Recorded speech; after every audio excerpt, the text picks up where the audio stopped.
Allah Subhanahu wa taala telah memanggil kekasihnya baginda Nabi besar Muhammad sallallahu alaihi wasallam, Yasin, ya sayyidal bashar, atau Yasin nama Rasulullah sallallahu alaihi wasallam. Innaka laminal mursalin, sesungguhnya engkau wahai Muhammad termasuk Yasin wal Qur'anil Hakim, demi Al-Quran yang kokoh. Innaka laminal mursalin, sesungguhnya kamu termasuk daripada utusan-utusan Allah Subhanahu wa ta'ala.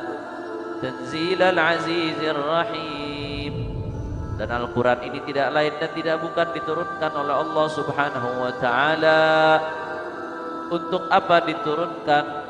Litudhira qauman ma udhira aba'uhum fahum ghafilun. Kita masuk kembali. Al-Quran ini diturunkan Tanzilal Azizir Rahim. Al-Quran ini diturunkan oleh Allah Subhanahu wa ta'ala yang Maha Aziz, yang Maha Rahim. Untuk apa diturunkan Al-Quran ini? Litudhira qauman ma udhira aba'uhum fahum ghafilun, untuk kamu memperingatkan kaum, sebuah kaum yang ma'undira aba'uhum, tidak diperingatkan ayah-ayah mereka. Ayah-ayah mereka tidak diperingatkan, tidak mendapatkan peringatan. Fahum ghafilun, dan mereka dalam keadaan lalai. Jadi ini ayat berbicara tentang orang-orang Quraisy, orang-orang kufar dari kalangan Arab, yang memang mereka bapak-bapaknya, kakek-kakeknya udah lama ngalamin zaman fatrah. Masa fatrah ini masa kekosongan Rasul. Makanya di Al-Quran Allah Subhanahu wa ta'ala berfirman, wa ma kunna mu'adzibina hatta nab'atha rasula.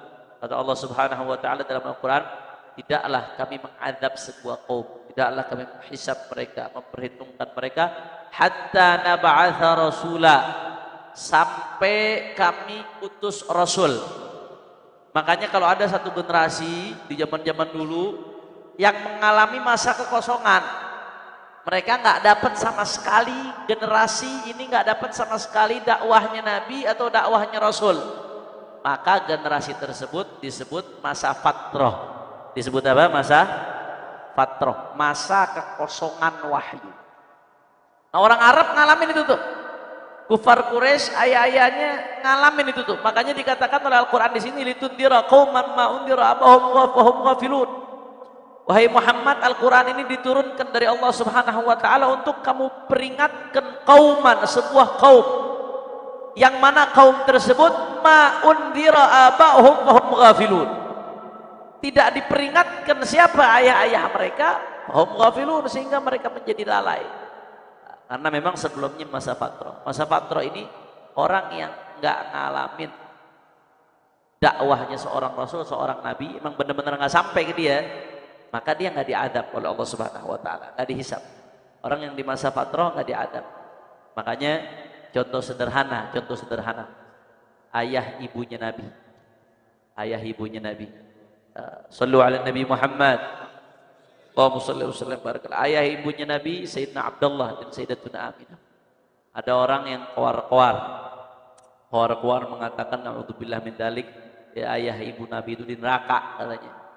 Keluarnya dengan dalil apa?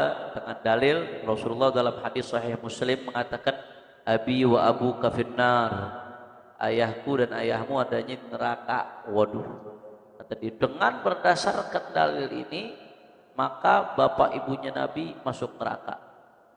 A'udzubillah min dzalik. Ini pemahaman mesti diluruskan. Ada beberapa madhab ulama di dalam apakah ayah ibunya Nabi masuk Islam atau tidak. Tapi di antara pendapat yang paling kuat di kalangan ulama, apa, ayah ibu Nabi itu nggak masuk neraka. Kenapa nggak masuk neraka? Karena jelas ayah ibu Nabi itu hidup di zaman fatrah. Ayah Nabi SAW meninggal ketika Nabi di perut ibunya. Sayyidatuna Aminah meninggal, Rasulullah belum diutus, masih kecil. Sedangkan sebelumnya belum ada masa kerasulan. Berarti masa fatrah atau bukan? Masa fatrah lama tuh. Kufar Quraisy nggak dapat zaman Rasul, lama nggak dapat zaman Rasul. berarti masa fatrah. Sedangkan orang yang dalam masa fatrah, jelas di Al-Quran Allah mengatakan wa ma kunna mu'adzibina hatta nab'atsa rasula. Kami enggak akan mengadab satu kaum karena kesalahan-kesalahan mereka sampai kami mengutus rasul. Kalau udah diutus rasul, dikasih tahu, ditunjukkan mukjizat, kemudian dia tetap enggak terima, itu diadab oleh Allah. Kafir dia, musyrik, diadab oleh Allah Subhanahu. Tapi kalau memang dia enggak mendapatkan dakwahnya rasul, enggak mendapatkan dakwahnya nabi, dia hidup di zaman kekosongan dakwah, berarti masa fatrah.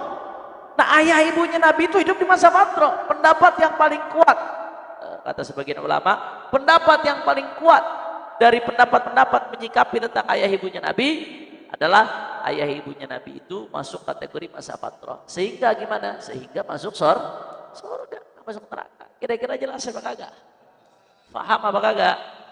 Ini nih masa fatrah, berkaitan dengan masa fatrah. Tapi ada juga yang mengatakan ayah ibunya Nabi, Allah Subhanahu wa taala, riwayat-riwayat macam-macam. Ada riwayat mengatakan ayah ibunya Nabi Allah hidupkan lagi, ya, kemudian dimasukkan ke dalam Islam.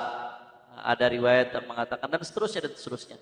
Dan ada ayat yang menegaskan bahwasanya ayah ibu Nabi bukan ahli syirik. Apa? Allah taala berfirman tentang wa taqallubaka fis sajidin. Berpindah-pindahnya kamu wahai Muhammad dari benih ke benih, dari punggung ke punggung, dari rahim ke rahim, semuanya sajidin, semuanya orang-orang yang bersujud kepada Allah Subhanahu. Berarti ayah-ayahnya Nabi kalau bersujud kepada Allah, kakek-kakeknya Nabi ada yang syirik atau tidak? Tidak ada.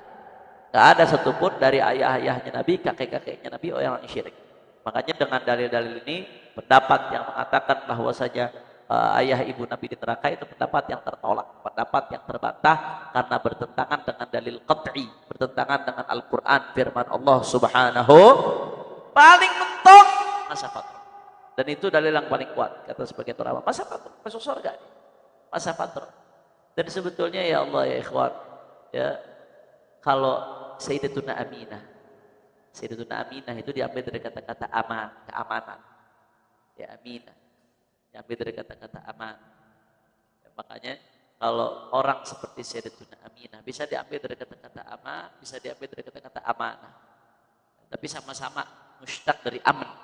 Kalau kita kembali kita sama-sama dari maddatul hamzah mim nun. Baik aman atau aman, sama-sama maddatul hamzah mim nun. Nah, ya, Sayyidil Habib Umar bin Hafid ketika di ceramahnya masih muda, atau video beliau masih muda, beliau cerita bagaimana tentang Sayyidatuna Aminah yang udah tahu, udah dapat firasat kuat bahwasanya Rasulullah Shallallahu Alaihi Wasallam akan jadi orang besar. Jadi sebelum Sayyidatuna Aminah meninggal dunia, mengeluarkan syair, yang di syairnya intinya menggambarkan Rasulullah yang menjadi orang besar, akan jadi sosok paling besar, Sayyidina Muhammad Shallallahu Alaihi Wasallam. Nah, di situ Sayyidatuna Aminah, Sayyidil Habib Umar ketika bawa syair itu, idza lam ta'man Aminah yaumal qiyamah fala amana li ahad. Fala amana li ahad. Kalau orang seperti Sayyidatuna Aminah enggak mendapatkan keamanan di hari kiamat, maka siapa lagi yang mau mendapatkan keamanan? Nah, orang seperti Sayyidatuna Aminah yang dibilang enggak aman di hari kiamat yang masuk neraka, maka siapa lagi yang mau aman di hari kiamatnya? Ini ibunya Nabi sallallahu alaihi wasallam. Tanah yang di dalamnya dikuburkan jasad Nabi menjadi tanah yang paling mulia. Shallu ala Nabi Muhammad. Jadi ulama ini beda pendapat. Mana yang lebih afdal, Mekah atau Madinah? Kebanyakan ulama mengatakan yang lebih afdal Mekah karena di kiblat ada Ka'bah. Sebagian ulama mengatakan yang afdal Madinah karena di situ ada Masjid Nabawi. Ini beda pendapat ulama. Tapi ulama sepakat khusus Buqa'ah, tempat yang di situ ada jasadnya Nabi, bukan Madinah secara umum. Tadi beda pendapat itu bicara soal kota. Mana kota yang lebih afdal, Mekah atau Madinah? Tapi ulama sepakat tempat yang di situ dikuburkan oleh Nabi, tanah tempat dikuburkannya Nabi, tanah di tempat disemayamkannya Nabi sallallahu alaihi wasallam, ulama sepakat itu afdalul biqa' ala wajhil ard, tanah yang paling mulia di atas muka bumi. Shallu ala Nabi Muhammad. Sepakat ulama sudah. Nah, kata ulama, tanah saja tanah saja yang menyimpan di dalamnya tubuhmu menjadi tanah yang paling mulia di atas muka bumi, bagaimana perut yang mengandung kamu selama 9 bulan? Oh, tanah, saudara. Di dalamnya ada jasad Nabi. Setelah Nabi wafat, zahirnya saja wafat, hakikatnya Rasulullah nggak pernah mati, saudara. Tapi tanah, di dalamnya ada jasad Nabi, menjadi tanah yang paling mulia. Bagaimana perut yang selama 9 bulan mengandung Sayyiduna Muhammad? Tak adab, jaga akhlak sama orang tuanya Nabi. Nah, jangan sembarangan ojek. Ada Abu Man, ada Ummu Man. Ini bapaknya siapa yang kita bicarai? Ibunya siapa? Adab, jaga akhlak sama Rasulullah sallallahu alaihi wasallam. Jangan baru baca satu hadis sudah sok pinter. Dalil itu satu sama lain saling mengaitkan. Dan terang-terangan orang-orang yang mengkafir-kafirkan bapak ibunya Nabi terang-terangan di medsos mereka nyampaikan karena pede. Dalilnya katanya ikutin hadis. Padahal diluruskan oleh para ulama pemahamannya sudah. Kira-kira jelas atau tidak? Mudah-mudahan kita bisa ziarah makamnya Rasulullah insyaallah. Amin ya rabbal alamin. Allah. Naam, kembali ke pembahasan tadi. Masa apa? Disebut masa apa? Fatrah. Masa kekosongan wahyu. Nah, di sini diturunkan Al-Qur'an untuk apa? Litunzira qauman ma unzira abahum fahum ghafilun. Diturunkannya Al-Quran untuk kamu memperingatkan satu kaum yang mana tidak diperingatkan ayah-ayah mereka udah semenjak lama. Litatawuli, di tafsir disebutkan litatawuli zamanil fatra alaihim, karena panjangnya masa fatra di tengah-tengah mereka, kufar Quraisy, kufarul Arab saat itu, fahum ghafilun, dan akhirnya mereka menjadi lalai gara-gara lama nggak mendapatkan dakwah kenabian, dakwah kerasulan. Mereka menjadi lalai, fahum ghafilun. Akhirnya apa yang terjadi ketika mereka lalai? Yatakhabbatuna fi dhulumatis syirik wa ibadatil awthan. Ya, mereka akhirnya gara-gara udah lalai nih, setelah Nabi diutus, mereka pun masih lalai. Padahal Rasulullah udah jelas datang sebagai Rasul, datang sebagai Nabi. Berarti masa fatrah udah selesai atau belum? Selesai. Rasulullah datang sebagai Rasul, sebagai Nabi yang datang membawa mukjizat. Dengan banyak mukjizat. Mukjizat itu tujuannya untuk apa? Tujuannya untuk mendukung kebenaran pengakuan beliau sebagai Rasul. Seolah-olah ketika Allah memberikan mukjizat kepada seorang Nabi, dan mukjizat itu dipakai oleh Nabi untuk tantang siapa yang bisa melawan mukjizat ini, kemudian tidak ada yang mampu melawan, seolah-olah Allah pengen ngasih pesan ke hamba-hambanya, sadaqa abdi fima da'a, hambaku ini benar di dalam pengakuannya sebagai Nabi, benar di dalam pengakuannya sebagai Rasul. Maka tidak ada alasan untuk menolak ketika seorang Rasul, seorang Nabi sudah datang membawa mukjizat. Bahkan di antara mukjizatnya adalah Al-Quran yang tadi disindir, Tanzilal Azizir Rahim. Al-Quran yang mana nggak ada satupun di tengah hebatnya orang Arab saat itu, fasihnya mereka, nggak ada satupun yang bisa mendatangkan seperti Al-Quran. Bahkan satu surat seperti Al-Quran, bahkan 10 surat seperti Al-Quran, bahkan saudara 10 surat seperti Al-Quran, bahkan 10 ayat seperti Al-Quran, nggak ada yang bisa datangkan, saudara. Artinya mereka gagal, tunduk mereka tahu ini bukan dari manusia, ini dari Allah. Tapi karena lamanya mereka zamanul fatrah, mereka yatakhabbatuna fi dhulumatis syirik wa ibadatil awthan, mereka udah tenggelam di dalam kegelapan kesyirikan dan menyembah berhala. Akhirnya apa yang terjadi? Fahum ghafilun. Di situ mereka lalai. Fahum ghafilun, mereka lalai sehingga mereka enggak menerima. Apa yang terjadi? Kata Allah Ta'ala, hati-hati mereka yang enggak menerima dakwahnya Nabi Muhammad sallallahu alaihi wasallam. Jangan sampai, hati-hati, laqad haqqal qawlu ala aktsarihim fahum la yu'minun. Kata Allah Ta'ala, laqad haqqal qawlu ala aktsarihim, dan telah layak azab Allah atas mereka, atas kebanyakan orang-orang musyrik. Telah wajib, bahkan laqad wajaba, telah layak, telah pantas, telah wajib azab neraka atas mereka, orang-orang musyrik. Kenapa? Fahum la yu'minun. Gara-gara bisababi israrihim 'alal kufri wal inkar, mereka enggak mau beriman. Mereka udah tahu ini bukan dari manusia, ini dari Allah. Mereka udah tahu Nabi ini nggak bohong di dalam pengakuannya sebagai Nabi, sebagai Rasul. Ini agar agama kebenaran. Tapi mereka tetap israr, yusirruna ala adamil iman. Mereka tetap ngotot nggak mau beriman. Hati-hati kata Allah. Laqad haqqal qawlu ala aktsarihim fahum la yu'minun. Telah wajib al-qawlu. Qaul di sini maksudnya al-adzab, adzabun nar. Telah layak mereka ditimpakan adab karena mereka terus berkecimpung di dalam kekufuran. Padahal mereka sudah mendengar apa yang datang dan dibawa oleh baginda Nabi besar Muhammad sallallahu alaihi wasallam. Kenapa sih mereka nggak mau beriman? Padahal udah terang benderang yang dibawa oleh Nabi. Tapi kenapa mereka tetap nggak mau beriman? Allah jelaskan lagi nih ayat berikutnya. Ini kalau yang ngajinya udah nulis ayatnya, wow enak banget. Nulis ayat dikasih jarak, nulis ayat dikasih jarak. Tinggal ditulis dia bawa setiap ayat tuh. Keterangan ayat ini artinya begini, keterangannya begini. Oh jadi satu buku tuh tafsir Yasin tuh. Tafsir Yasin Al-Bahjah. Nah, jadi satu buku. Makanya Nasaranin besok-besok ngajinya udah ditulis nih. Habisnya Habib bahas ayat apa lagi nih? Oh, udah tulis tuh ayatnya. Tulis 10 ayat, 15 ayat. Kita kan ngaji nggak terlalu banyak kata ayatnya. Nah, laqad haqqal qawlu 'ala aktsarihim al-mu'minun. Kenapa mereka nggak beriman? Di sini Allah katakan lagi inna ja'alna fi 'anaqihim aghlalan fahiya ilal adqani fahum muqmahun. وجعلنا من بين أيديهم سدا ومن خلفهم سدا فأغشيناهم فهم لا يبصرون الله إنا جعلنا في أعناقهم أغلالا فهي إلى الأذقان فهم مقمحون. Kata Allah Ta'ala sesungguhnya kami menjadikan fi anaqihim di leher-leher mereka aglalan belenggu-belenggu fahya ilal adqani maka belenggu-belenggu tersebut sampai ke dagu mereka fahum muqmahun.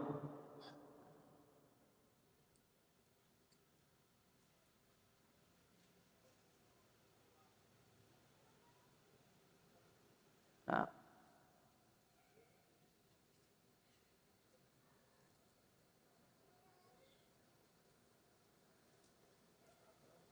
Akhirnya mereka tidak mau tunduk.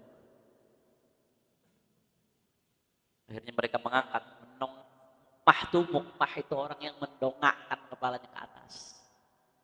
Orang yang mendongakkan kepalanya ke atas itu disebut mukmah. Disebut mukmah. Jadi sesungguhnya kami, saya terjemahin dulu ayatnya. Sesungguhnya kami, kata Allah Ta'ala, ja'alna fi anaqihim, kami jadikan di unuk-unuk mereka, di leher-leher mereka aglalan, belenggu-belenggu. Fahiya ilal adqani fahum muqmahun. Maka belenggu-belenggu tersebut sampai ke dagunya. Fahum muqmahun. Dan mereka mengangkat kepala-kepalanya ke atas. Dongak ke atas. Allah Subhanahu wa Ta'ala tadi kan mengatakan tuh, ya. Allah Ta'ala mengatakan bagaimana mereka udah dibahasi peringatan tapi mereka nggak beriman, mereka layak mendapatkan azab. Pertanyaannya kenapa sih udah terang benderang yang Nabi bawa udah terang benderang, udah jelas kebenarannya, kita sama sekali nggak ragu tentang kebenaran apa yang Nabi bawa, kenapa sih mereka masih nggak beriman? Ini Allah jawab, sesungguhnya kami menjadikan di leher-leher mereka belenggu sampai ke dagu fahum muqmahun. Ini perumpamaan. Ini nih yang digambarkan di ayat ini nih. Contohnya seperti ini. Belenggu di leher, ya, sampai kemari, terus ke dagu begini. Kalau udah begini, aneh mau nanya, dagunya bisa ke bawah apa kagak? Nengok kiri kanan, dagunya bisa apa kagak? Gak bisa. Begini aja udah nongak ke atas. Yang dilihat ke atas saja. Ini perumpamaan contoh bahwasanya mereka ini ya karena kesombongan mereka, karena tenggelamnya mereka dalam kesyirikan, sampai-sampai seolah-olah seperti orang yang lehernya sedang terbelenggu oleh tangannya, kemudian sampai ke dagu sehingga dia udah nggak bisa nunduk lagi, nggak bisa ngelihat kiri kanannya. Padahal kebenaran ini terang benderang, kiri kanan depan dia, tapi dia udah nengok dongak ke atas, jadi dia nggak tahu dah. Di kirinya dia kagak tahu, di depannya kagak tahu, di kanannya dia nggak tahu, sehingga nggak bisa melihat kebenaran yang ada di depan mereka. Bahkan lebih parahnya lagi Allah katakan apa? Wa ja'alna min baini aydihim saddan wa min khalfihim saddan faghshaynahum fahum la yubsirun. Nggak cuma sampai di situ, udah dongak ke atas, nggak ngelihat apa-apa. Wa ja'alna min baini aydihim saddan wa min khalfihim saddan. Dan kami jadikan penutup di depan mereka, kami jadikan penutup di belakang mereka. Fa'aghshaynahum fahum la yubsirun, sehingga mereka nggak bisa ngelihat. Kami tutup sehingga mereka nggak bisa ngelihat, kata Allah Subhanahu wa taala. Jadi mereka itu perumahan orang-orang syirik yang nggak mau menerima dakwahnya Nabi, yang nggak mau dengar daripada risalah kenabiannya Nabi. Padahal udah jelas Nabi ini benar, nggak ada yang bisa meragukan dakwahnya Nabi. Tapi kenapa mereka nggak bisa beriman juga? Padahal kebenaran di depan mata mereka. Mereka ibarat orang-orang yang udah terbelenggu tangannya sampai ke dagu, kemudian dongak ke atas begini, itu aja udah nggak bisa ngelihat. Ditambah ditutup depannya, ditambah ditutup belakangnya. Kelihatan apakah nggak kira-kira?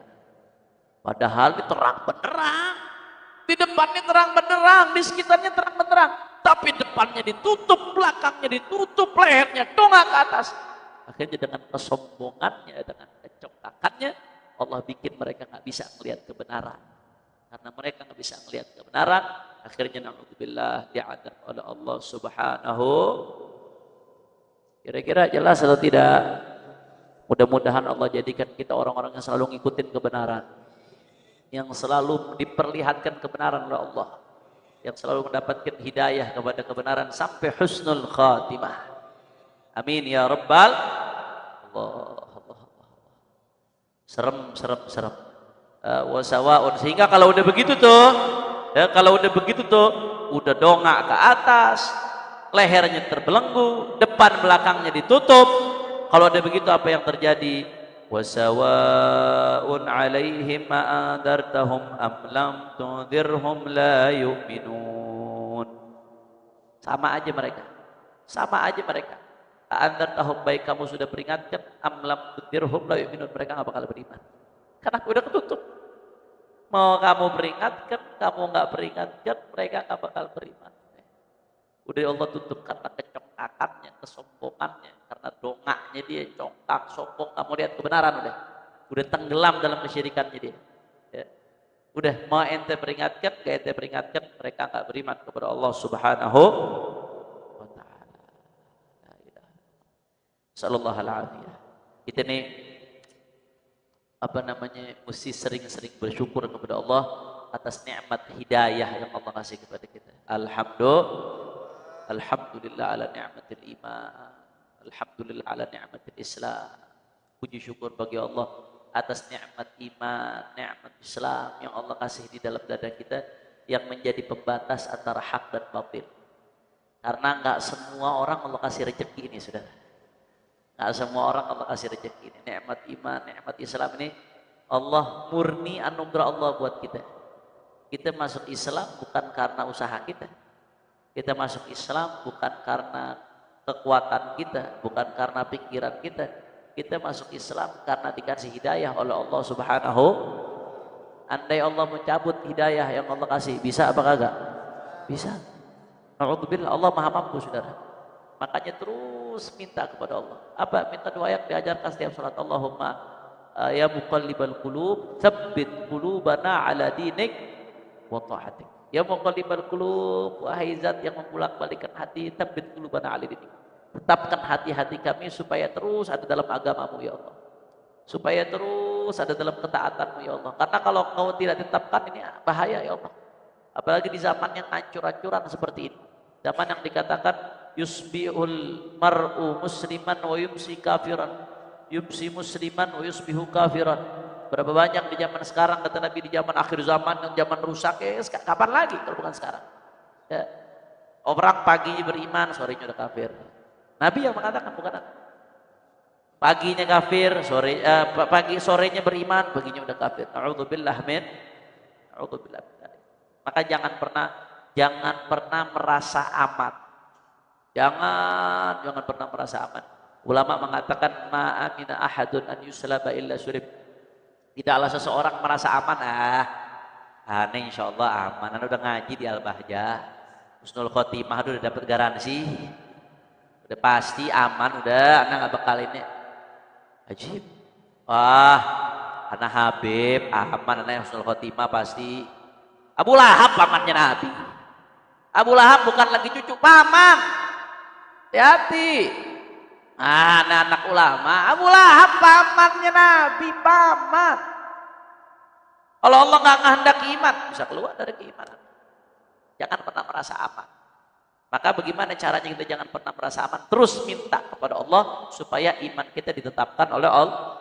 Minta terus sama Allah, jangan berhenti. Satu, ya, terus minta kepada Allah supaya iman kita ditetapkan oleh Allah Subhanahu wa taala.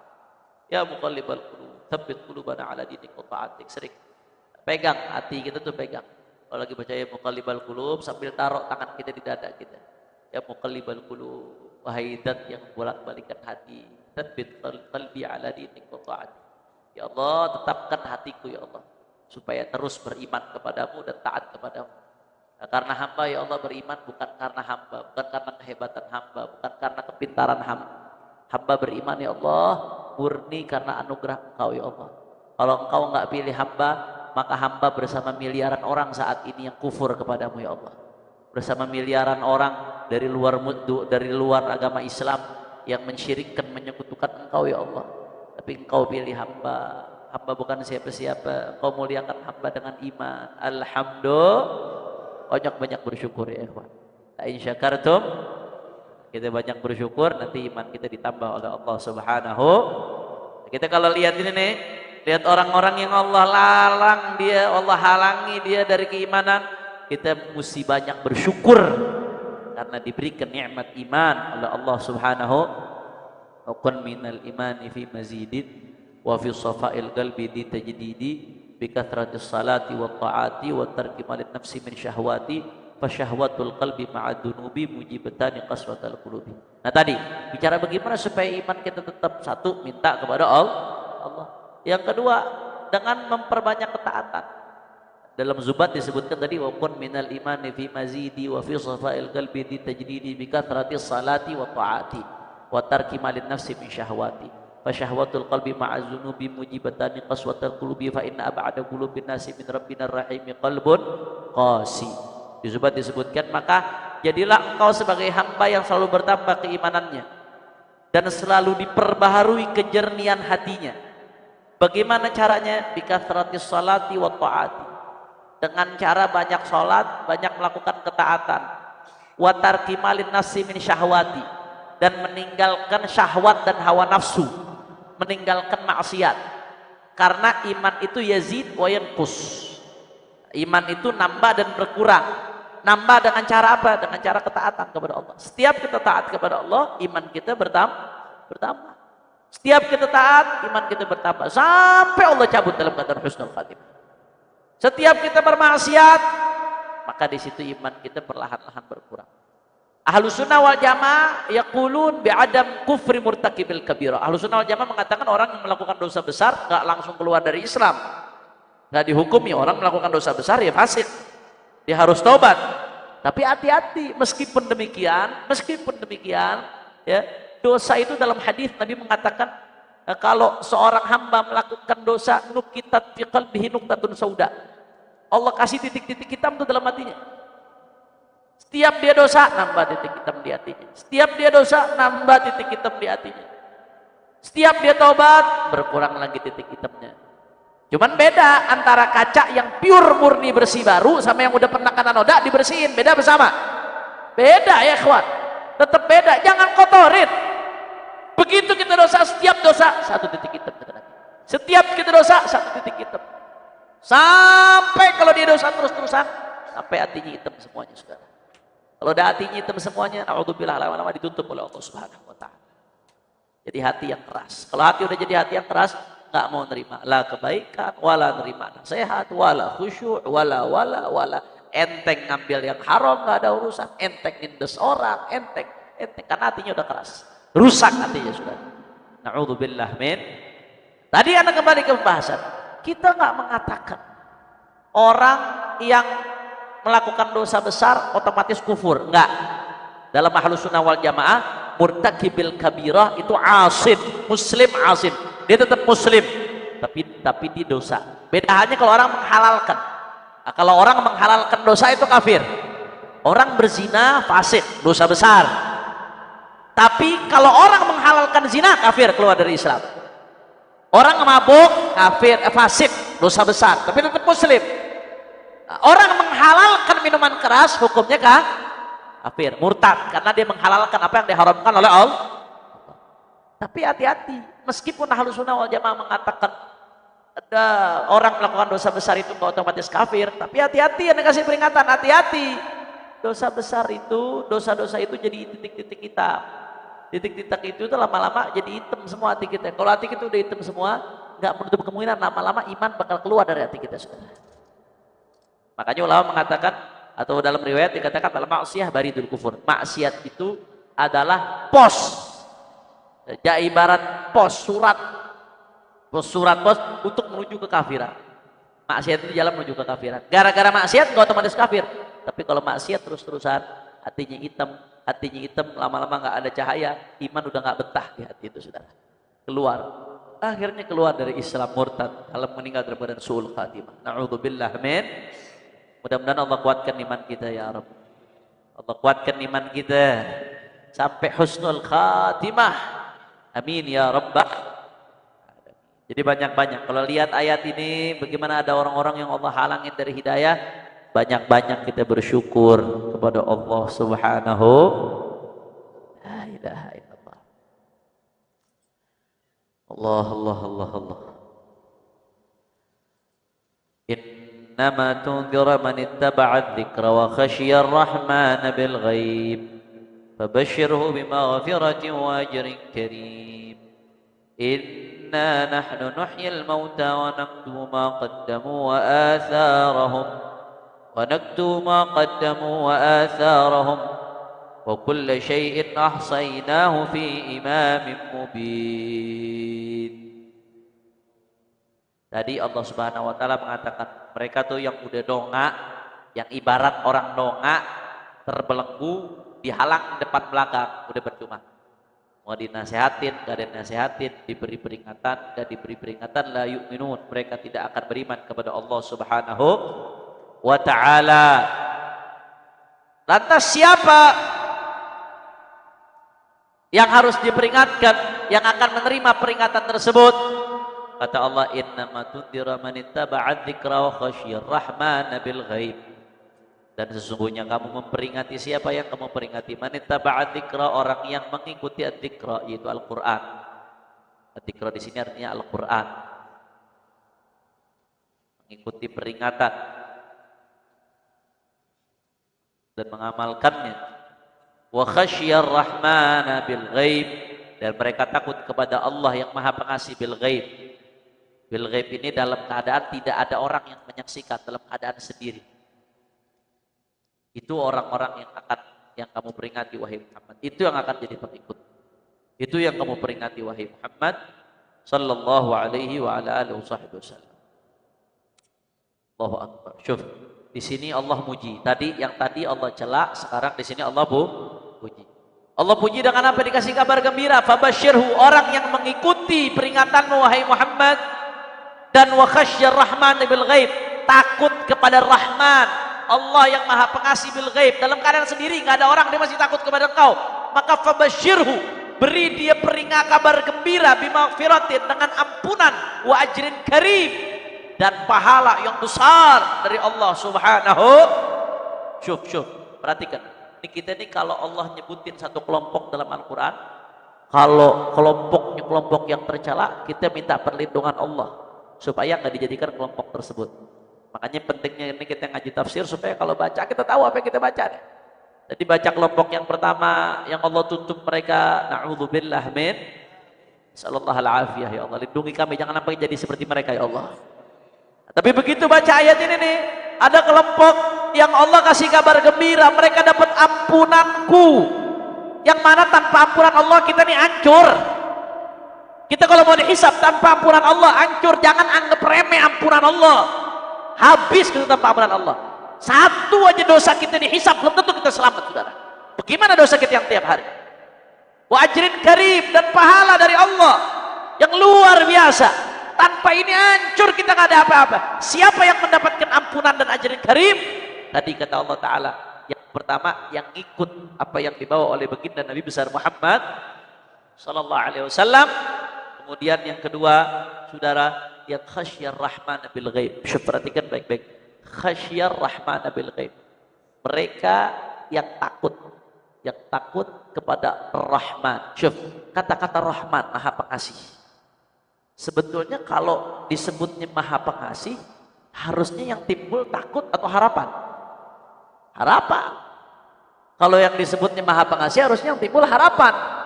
Tapi di sini khasyar Rahman, yang takut kepada Rahman. Haji. Apa di sini hikmahnya? Hikmahnya maksudnya apa? Orang-orang yang betul-betul beriman yang dapat ampunan Allah, dia nggak tertipu dengan sifat Maha Pengasihnya Allah. Artinya dia tetap berharap, ada raja, ada harapan rahmatnya Allah. Tapi rahmatnya Allah nggak membuat dia kemudian semena-mena sehingga menerjang daripada larangan Allah Subhanahu wa ta'ala. Nggak maghrur, nggak tertipu, saudara. Jadi dengan sifat dia tahu Allah itu Rahman, Allah Maha Pengasih, Maha Penyayang. Tapi dengan pengetahuan dia bahwasanya Allah Maha Pengasih, Maha Penyayang aja, dia tetap punya khasyah, punya takut kepada Allah. Bagaimana dengan sifat Allah Subhanahu wa ta'ala, sifat-sifat Allah Maha membalas, Allah Maha kuat, Allah Maha perkasa, syadidul iqab, balasan Allah begitu syadid, begitu kuat, begitu keras.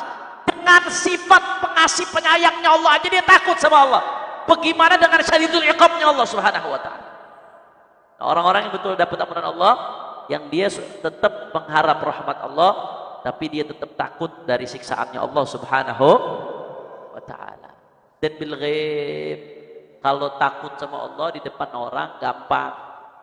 Berapa banyak orang di depan orang kelakuannya seperti malaikat, tapi begitu sendirian kelakuannya jadi iblis. Berapa banyak, saudara? Depan orang seperti malaikat, begitu sendirian cuma dia Allah sama HP. Nah, tambahin deh HP satu. Cuma dia Allah sama HP, oh udah lupa sama Allah. Segalanya dibuka, nggak ada batasan. Seakan-akan Allah nggak ngelihat dia. Makanya di sini dikatakan khasyar Rahman, takut kepada Allah yang Rahman. Tapi bukan sekedar takut di depan halayak umum, nggak, bil ghaib, ketika sendiri, tidak ada siapapun yang melihatnya, tidak ada kamera yang menyorotnya, tidak ada mata manusia yang memandangnya. Saat itu hanya dia dengan Allah. Tapi dia tetap takut kepada Allah Subhanahu. Orang yang seperti ini, yang ikuti apa yang datang di Al-Quran, dia patuh, dia jalankan, kemudian dia takut kepada Allah, dia nggak mau melanggar aturan Allah, dia jalani betul perintah Allah Subhanahu wa ta'ala. Apa kabar gembiranya? Fabasyirhu bimaghfiratin wa ajrin karim. Maka beri dia kabar gembira mendapatkan ampunan dan pahala yang besar dari Allah Subhanahu wa ta'ala. Allah. Kenapa kita mesti takut sama Allah Subhanahu wa ta'ala? Bagaimana tidak, ya, bagaimana tidak, inna nahnu nuhyil mauta. Bagaimana tidak kita nggak takut sama Allah? Inna nahnu nuhyil mauta, kata Allah, sesungguhnya kami hidupkan orang-orang yang mati, dibangkitkan sama Allah Subhanahu wa ta'ala. Kita juga bakal dibangkitkan semuanya. Dibangkitkan buat apa? Buat hisab, buat diperhitungkan amal kita. Dibangkitkan buat jaza, buat dibalas nanti amal kita. Bagaimana kita mau nggak takut sama Allah? Sedangkan kita bakal dibangkitkan nanti setelah mati. Mati kak semuanya selesai. Ada orang yang mengatakan semoga dia istirahat dengan tenang. Kalau lo menyan, kalau amalnya bagus, kalau digebugin begitu masuk, bukannya tenang, makin parah. Inna nahnu nuhyil mauta, kata Allah. Kenapa kita harus takut sama Allah? Alasannya berikutnya, inna nahnu nuhyil mauta. Kami menghidupkan orang yang mati, kami bangkitkan kembali mereka orang-orang yang mati. Wa naktubu ma qaddamu wa atharahum, dan kami tulis semua apa yang mereka persembahkan, baik amal baik atau amal buruk, semuanya kami tulis. Tidak ada satu pun yang luput. Tidak ada satu pun yang luput. Wa atharahum, dan semua athar mereka, bekas-bekas mereka. Di sini ulama mengatakan wa atharahum ay wa athar khutahum bi arjulihim ilal masajid. Bekas telapak kaki langkah mereka menuju masjid, menuju tempat-tempat yang baik, masjid dan sebagainya. Kami tulis itu semuanya, setiap langkah. Dan Anda juga hadir pada malam hari ini jauh-jauh dari rumahnya pakai motor, ada yang naik mobil, jauh-jauh dari rumahnya, semua langkahnya ditulis oleh Allah Subhanahu wa ta'ala. Kita bakal dihidupkan, dibangkitkan nanti, dan bakal ditulis semua yang kita persembahkan, baik amal baik atau amal buruk. Gak ada yang ketinggalan. Wa atharum, dan semua bekas-bekas kita, baik bekas-bekas yang baik, peninggalan-peninggalan yang baik atau peninggalan-peninggalan yang buruk. Peninggalan-peninggalan yang baik, kita pernah bersedekah, amal jariah, kita pernah ikut andil membangun satu majelis, memakmurkan satu majelis, kita pernah ikut andil amar ma'ruf nahi munkar, sehingga kebaikannya terus. Itu sisa-sisa kebaikan, bekas-bekas kebaikan kita yang dicatat semuanya oleh Allah Subhanahu wa taala. Wa kullu syai'in ahsaynahu fi imamin mubin. Dan semuanya ahsaynahu, kami cakup. Ahsayna itu dari kata ihsa. Artinya enggak ada satu pun yang ketinggalan. Semuanya kami catat fi imamin mubin, di dalam kitab yang nanti akan dipersembahkan di hari kiamat, yang akan masing-masing ditunjukkan kepada orang. Bagaimana kita nggak mau takut? Sedangkan semuanya akan diperhitungkan kepada Allah. Kalau besok ada perhitungan, silakan kamu nggak takut. Tapi ente bakal dibangkitkan. Mati ente nggak selesai. Ente bakal dibangkitkan. Semuanya bakal dihitung. Amal kita nggak ada yang ketinggalan. Semuanya dipertontonkan oleh Allah Subhanahu Wa Taala. Allah. Dan nggak ada satupun yang ketinggalan. Terus kita nggak mau takut. Kita akan ngadepin ini semua. Alangkah lemahnya iman kita. Gak ada rasa takut. Terus kita lupa sama Allah ketika kita sendirian. Padahal kita tahu kita bakal mati, bakal dibangkitkan, bakal dihitung semuanya oleh Allah Subhanahu wa Ta'ala. La ilaha illallah. Mudah-mudahan Allah jadikan kita orang-orang yang takut kepada Allah, yang bertakwa baik di depan khalayak umum atau ketika kita sendirian. Mudah-mudahan dijauhkan kita dari maksiatnya Allah Subhanahu wa Ta'ala. Kira-kira sampai sini jelas atau tidak? Faham? Insya